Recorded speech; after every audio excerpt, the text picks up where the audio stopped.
Church, when it comes to Nate, Justin, and this alleged lovers quarrel, survey says Justin is full of it, just like I knew he was. I got my notes, I hope y'all got yours. Let's get on into this damn mess.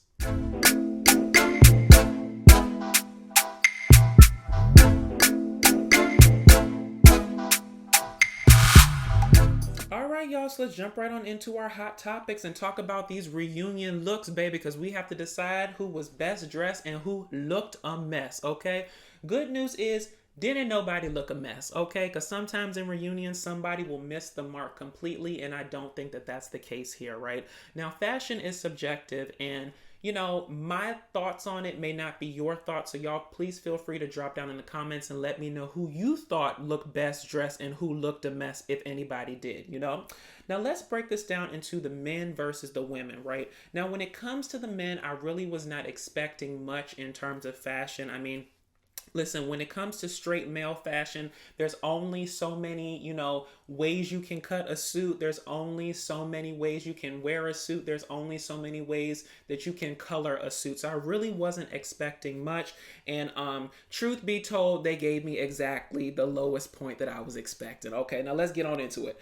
All the dudes look dapper. It's just some of them were just a little bit more pedestrian than others. All right, Mitch looked nice. It just looked like Mitch was going to work. Okay, this looked like this was Mitch's Monday through Friday look. Okay, Nate was probably my favorite of the men in terms of the way that he was dressed.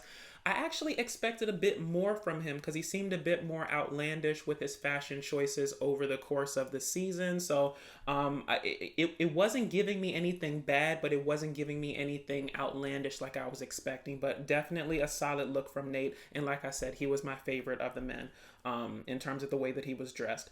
Now, in terms of Justin looked like he was going down to the picnic at his church on a Sunday. Okay, it was like the Dockers or the tan pants, baby, the khakis and the mismatched shirt and the jacket. It just wasn't giving what I needed it to give. He looked nice. It didn't really give reunion look for me.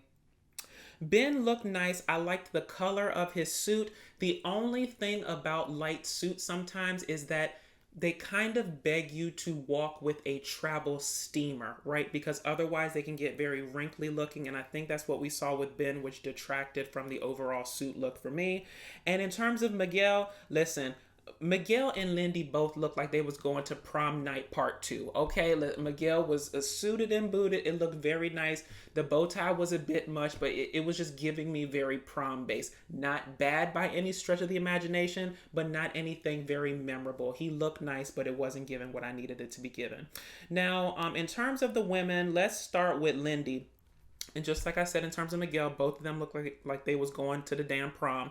Lindy's dress was it was very promish. It was very princess cut. It was like kind of poofy at the bottom. There was nothing inherently wrong with it. It just wasn't really memorable for me. Nice dress, nice on her, nice for the occasion, but I don't really think it had any repeat value. Morgan's dress, I put it in the same category really as Alexis. Okay, they kind of wore the kind of a similar material right now. If I'm ranking Morgan versus Alexis gets the edge in terms of looking better in terms of the dress because there is just something about that reflective kind of Vegas showgirl material that if it's used too much, it can look a bit cheap, okay? I'm not saying that the dresses were cheap. I'm saying that it gives off a cheap-ish look, right? And that's what I got from Morgan's dress. Wasn't very exciting.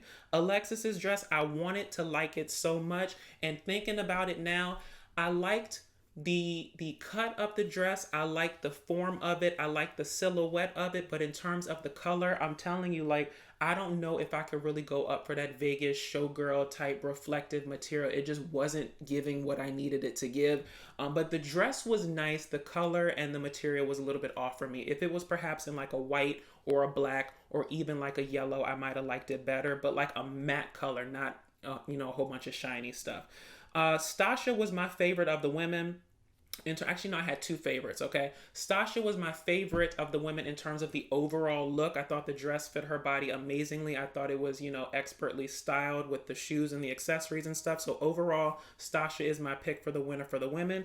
But y'all, Kristen surprised the hell out of me with her look, okay? Because listen, you don't really think of Kristen with the fashion girls, but the cut of the dress was beautiful. The silhouette was very nice. It was, the color was complementary on her skin. I thought that it was a beautiful dress, right? The only reason it's not my top look is because, listen, when you turn a dress like that around, you have to have the silhouette in the back, right? To go with the silhouette in the front in terms of like the Coke bottle shape, essentially, right?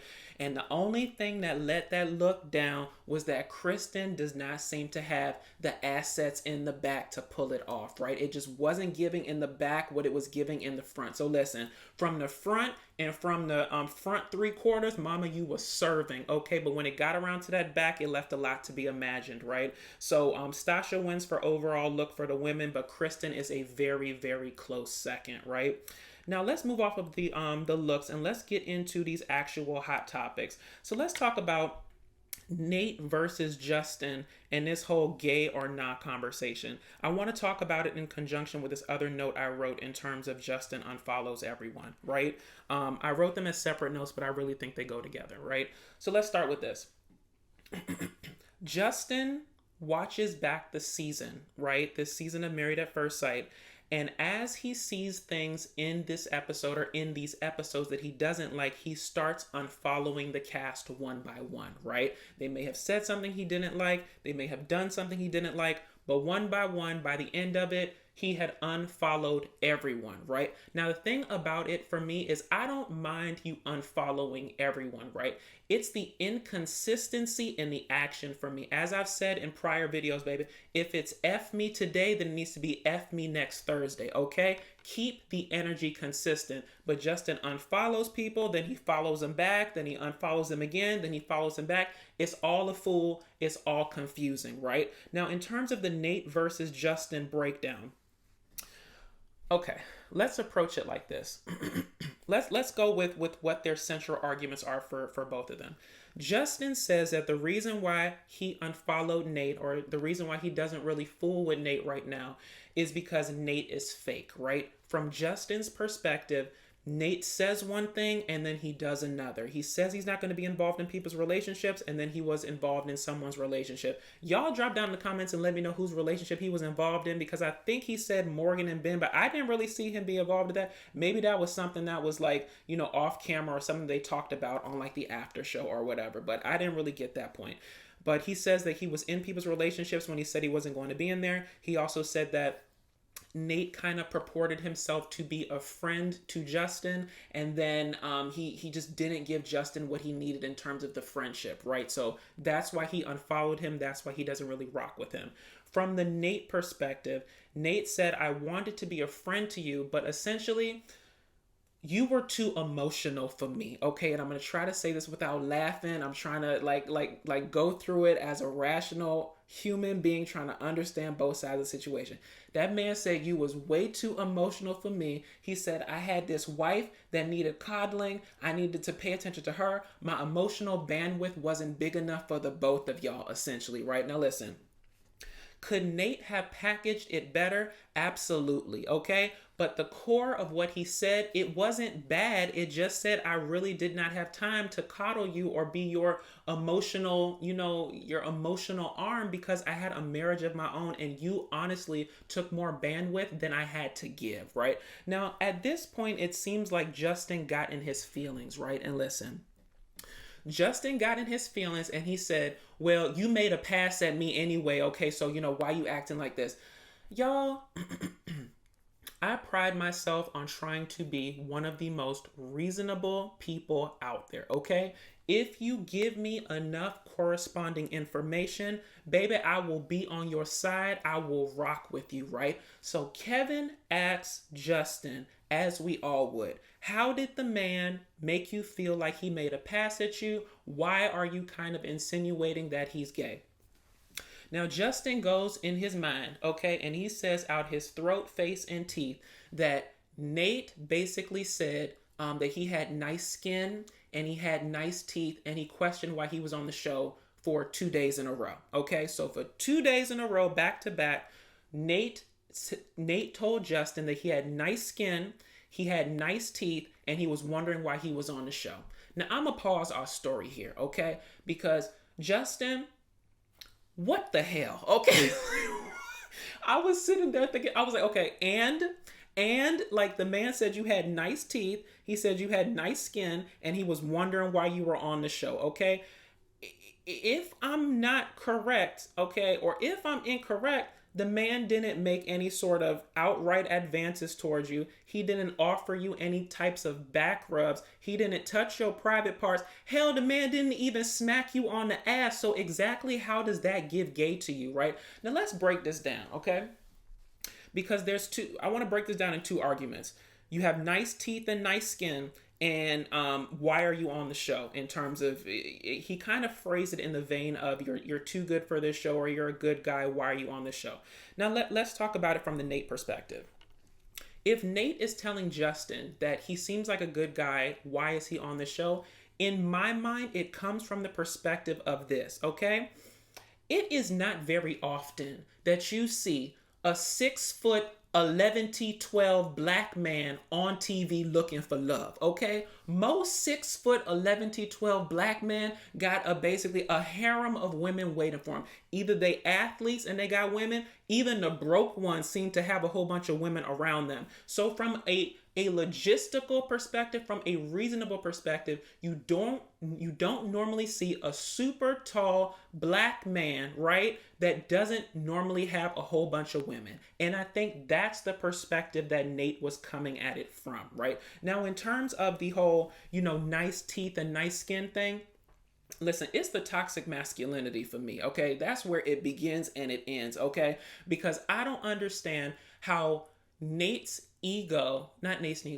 Justin's ego is so fragile that you can't take a compliment from a man in terms of you having nice skin and nice teeth without relating that to he's making a pass at me and he's gay. Like, Justin, I'm going to need you to pick a lane, homie, okay? Because it's either you're emotional, you cry at the drop of a hat, and you can't regulate your emotions, or you're like this super bravado masculine man that brags on his dang-a-lang, his sexual prowess, and the fact in your mind that everybody wants you. Like, your ego, like I'm not saying you can't love yourself and you can't think you are the best thing since sliced bread and you are your own advocate. But when it comes to the point where, you get in the Justin vein in terms of it being the negative aspect of that, in terms of, people want me for my ding-a-ling, people want me for my height, people are always trying to make passes at me. Like, how big is your ego to think that just because somebody is giving you a compliment that they want to basically get with you? And I'm glad Kevin kind of put it out there in terms of it goes for the same thing in the reverse, right? If a man tells a woman that she, is beautiful or she looks nice, that doesn't necessarily mean that he's trying to get with her, right? So listen, that whole Justin versus Nate situation, two things. Number one, none of the cast believes you, Justin, okay? That's the thing. Listen, you have proven yourself to be emotional and all over the place, okay? So none of the cast can believe you. Even if you had you couldn't even have somebody to go with you because nobody is fooling with you, okay? You have proven yourself to be all over the place, and people don't tend to go for people that are all over the place, right? And listen, on the second vein of it, Justin, you got to do some work on you.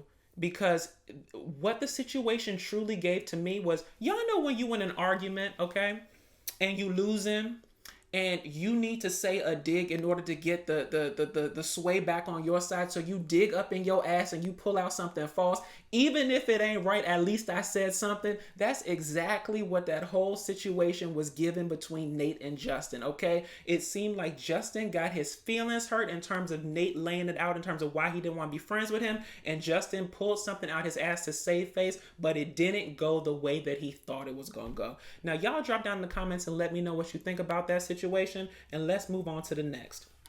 Now, in terms of these actual couple updates, let's talk about Lindy and Miguel first. So Lindy and Miguel, to the surprise of me and probably a lot of y'all out there, baby, Lindy and Miguel are still together and apparently going strong. Now, listen, I've said this throughout the season, but I truly feel like they have a fundamental problem in terms of not being able to be themselves around each other, right? And I said this was kind of a match on potential or a match on decision day, based on potential of both of them to change, right? Now, from the outside looking in, it does look like they're doing the work in terms of trying to change, for how the other person needs to be loved, needs to be appreciated, needs to be viewed in the relationship, right? So listen, I think desire goes a long way when it comes to wanting to make something work.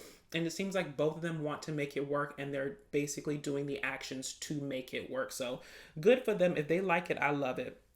Now, in terms of the whole hyphenation thing, I'm glad that Lindy took the man last name in terms of the hyphenation, baby. I said that so many damn episodes ago. I don't even know what it was. But listen, the hyphenation was the best compromise out of the whole options that y'all had, okay? It allows you to basically keep your identity that was so central to who you are, and it allows that man to feel like, you know, he got something out of the deal in terms of you being his wife and carrying his family name, right? So good for y'all. Y'all seem to be in a good place, at least from the outside looking in. I just hope that it's not, you know, upspeak and kind of like, you know, window dressing for the reunion, right? But listen, I'm not going to try to get into conspiracy theories today. I said I was only going to keep it on the facts, okay? Now let's move on to Nate and Stasha.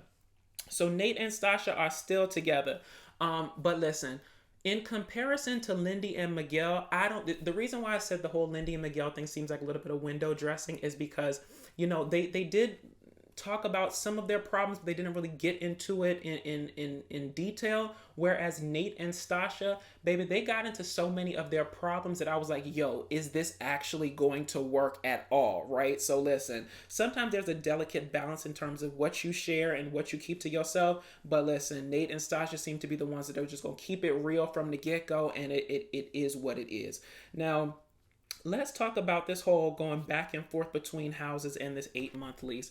Y'all, as a person who has had multiple apartments over the years, it is complete and total bullshit, okay, that Nate is going back and forth to his apartment and to Stasha's house under the guise that his lease ain't up and he has 8 months more on it, okay? As a person who used to read contracts for a living, okay, and as a person who basically had, you know, several apartments, every single lease has a part of it that basically says there's a clause that says a break the lease clause, right? And it essentially says, you know, sometimes there's a fee behind it. Sometimes there's sort of stipulation in terms of how many months you have to stay before you can break the lease, XYZ. But there's always a fee that's a buyout of the contract, essentially. And it normally equates to about 3 months of rent, okay? So you cannot tell me that if that man truly wanted to be in that house with Stasha, that he wouldn't just go ahead and break that damn lease and move in with her, and it wouldn't be the confusion of going back and forth, okay? In my mind, right, and if I'm putting my therapist hat on, I truly think that Nate is holding on to that damn apartment because it's his last forum of control in terms of who he was, right? It's his last bit of security in terms of this is mine before I get totally immersed in Stasha's world, Stasha's house, Stasha's finances, and what Stasha wants, right? It seems like some sort of element of trying to go against the grain, trying to hold on to a piece of himself. That's what I'm reading out of it. Y'all let me know if y'all read something different. Then they get into their struggles and they talk about, you know, this whole thing of control versus vulnerability. This is nothing new for them. Stasha is a boss lady. She has a tendency to want things her own way. And so this whole element of control is something that's weaved its way in from the beginning and is still weaving its way through now. So it's something that she has to continually work on and check herself on, and go from there. In terms of Nate's vulnerability, again, nothing new there. The man basically didn't have, you know, his biological mom left him, the stepmother and his father got divorced. You know, he's kind of learning how to open up that layer and that level of his life, and that's going to take some time. I hope he's still in therapy. He didn't mention that he was. He also didn't mention that he wasn't. But it honestly seems like both of them are cognizant of their issues and they're trying to fix them in real time. And what we're seeing is kind of the real time version of them working it out, right?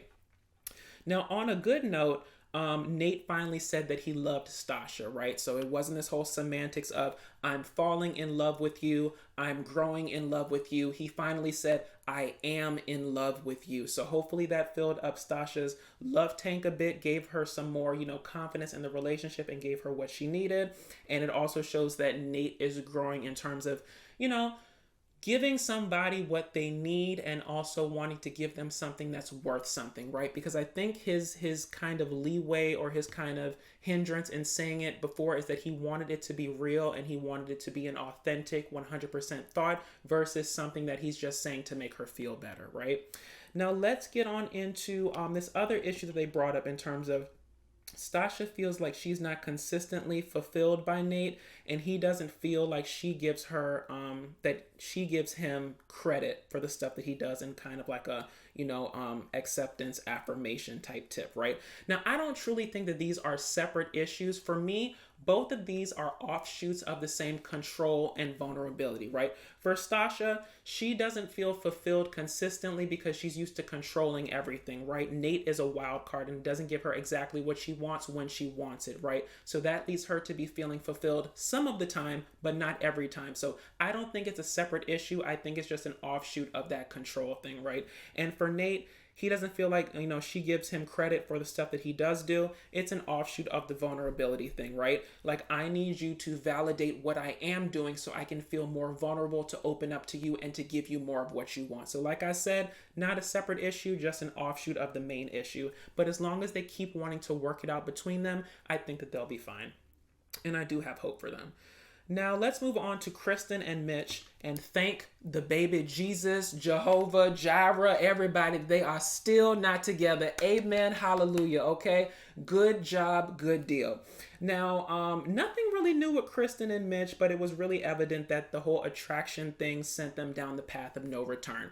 It kind of sent them down the path that it was always something that Mitch would have to kind of, reassure her, tell her that she was pretty, give her compliments, give her that kind of extra stuff because he was overcompensating from giving her such a dearth of attraction and emotion in the beginning, right? So you kind of started it as at a disadvantage, and it kind of led them down the path of no return because that was kind of they said throughout the experiment like they were getting over it, they apologized, they moved past it, but it was something that continually kept up, mess and fuss in their life, and it ultimately was probably a thing in conjunction with a few other things that broke them up, right?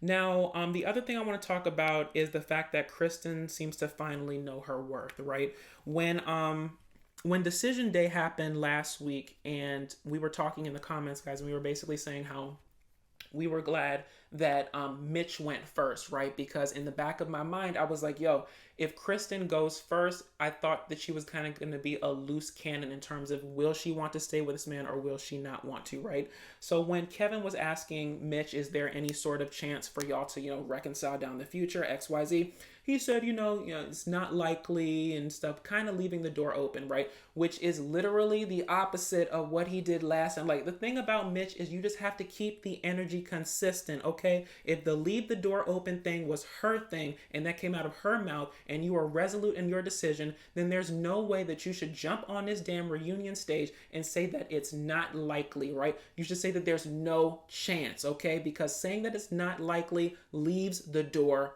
open, okay? And Kristen, baby, I'm so proud of her because she sat on that stage and she basically said, based on what he said in terms of being not likely, I don't want somebody that, has all of these non-committal words with me. Not likely, not quite attractive. Like, you need to know that you love me 100%. You need to know my value 100%, and I know my worth, and that's what I deserve, right? So I think if anything good has come from the Kristen and Mitch relationship, Kristen has learned what she doesn't want in a partner, and she can use those tenets going forward in her future relationships.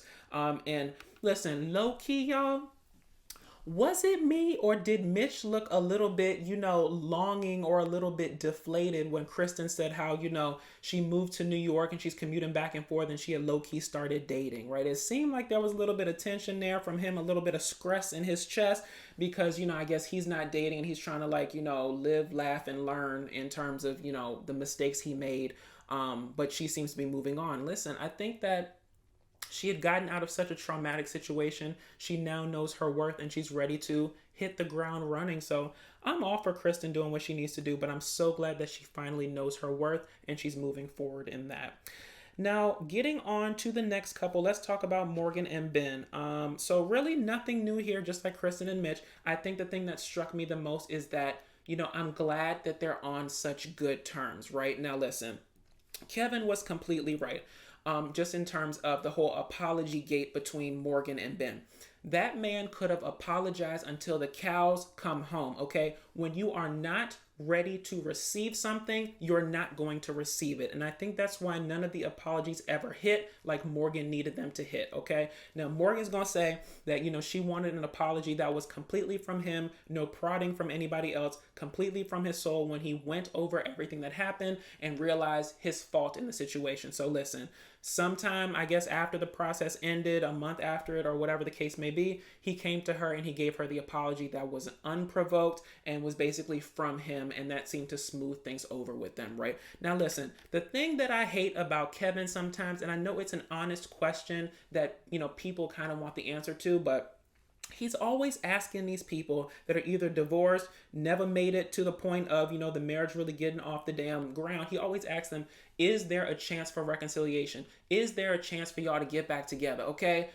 Anybody who watched this damn season knows at the core, these two do not need to be together, right? So I was literally screaming at the TV, stop asking dumbass questions, okay? When it comes to these two, leave that question out of it, okay? These two are better off as friends, people that live in San Diego, people that see each other occasionally at the gym, and leave it at that. When you try to complicate things too much, that's where things get, off the damn deep end, okay? So honest question, but I thought in terms of the couple, it wasn't necessary. And last but not least, y'all, let's talk about Alexis and Justin. Now, listen, a couple things happened with this one in terms of Justin said that they consummated the first and third night of the honeymoon, which is a stark contrast to their narrative they were going with all season, that it took them almost until the end of the process to consummate their damn situation. So I don't know. Justin says that he asked Alexis to not say anything, so Alexis went along with it. And now Justin is saying that because Alexis, decided to honor what her husband wanted, that she's complicit in it as well. Listen, technically, yes, she is complicit with it if she went along with it, but the semantics of it are what's getting me, right? Because this was your lie that you wanted me to go with, and because I went with it, you're kind of holding my feet to the fire in terms of that I'm with it. It doesn't necessarily mean that she was with it. You're my husband and I'm trying to honor you and I'm trying to respect your wishes. I just don't like the whole thing of him kind of throwing it back in her face. That's the kind of sense I got, and I didn't like that. So listen, the other thing about it is it just seems like y'all are not on the same page. Was it a consummation? Was it not a consummation? Okay, it's very easy to tell. So in my mind, I'm thinking, okay, maybe this was just an oral transaction, right? But then Justin over here talking about there was penetration, and he said, he got to his finish, right? He climaxed or whatever. And I'm like, okay, well, he climaxed, she didn't climax. Is she trying to base this off of semantics that if she doesn't climax, it didn't get consummated? Y'all drop down the comments and let me know. All of it just seems a fool, and all of it just seems confusing. And this is the clear and present example how y'all can't even agree on something that to most people would be simple. Did y'all consummate it or did y'all not? And that's the problem for me. And just like I said, in terms of my second point, they just can't agree on anything. They can't agree on the consummation. They can't agree on who left who in terms of the relationship demise. And maybe they can't even, agree on whether or not a reconciliation did happen or did occur when Alexis may or may not have been drunk. Okay, so listen, they left us at a cliffhanger for next week. A very good cliffhanger because I want to know more. I need to know why Alexis feels like it wasn't consummated, okay? Because if there's penetration, to me, whether you finish or not, that's consummation. But we shall see next week. Anywho, y'all, I think that's really all I want to talk about on this episode. So if you liked what I said, please feel free to like, comment, and subscribe. Follow me on all social media at DatDamnDasher. And until next time, y'all, when you are in an argument and you are losing, when you pull something out your ass, make sure that it's factual. I'll talk to y'all later. Bye.